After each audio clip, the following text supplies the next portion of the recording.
Dean Kahler was shot in the back on May 4th, 1970. He knew almost instantly that he would never walk again. He sailed through rehabilitation and returned to Kent after missing just 1 quarter. After graduation, he worked for several state agencies, served as county commissioner in Athens County, Ohio, and became a social studies teacher, often discussing the shootings with his students. He currently lives in Canton, Ohio. The guard formed a line and started marching back up Blanket Hill towards Taylor Hall. There weren't many students close by. Nobody wanted to be near them. The students on Taylor Hall slope moved away from the advancing troops.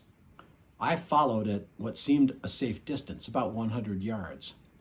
When the troops reached the hilltop beside Taylor Hall, they turned around, lowered their weapons, and fired. I was stunned. I was in the line of fire. Oh my God, they're shooting at me. I jumped to the ground, covered my head, and prayed I would not be shot. Terror overcame me as the ammo hit the ground around me. Then I felt the sting of the bullet.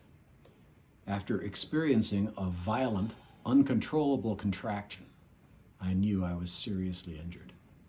I had no sensation in my lower body. The barrage of gunfire lasted what seemed like forever. When it was over, I reached down, touched my thighs, and felt nothing. I was terrorized. I frantically wondered how badly I was wounded. A student who came to my aid asked if he could contact my folks. I gave him the phone number. By this time, a crowd had gathered around me. I saw horror in their faces. I wondered how many other students were shot. Were any killed? A couple of students knelt beside me and tried to comfort me. They assured me that the ambulance was on its way. It seemed like an eternity. When the emergency vehicle finally arrived, I told the medics I had sustained a back injury, so they should be careful putting me on a backboard. During the loading, I saw a familiar student giving me the peace sign, and I gave him the thumbs up sign as the transporter took off.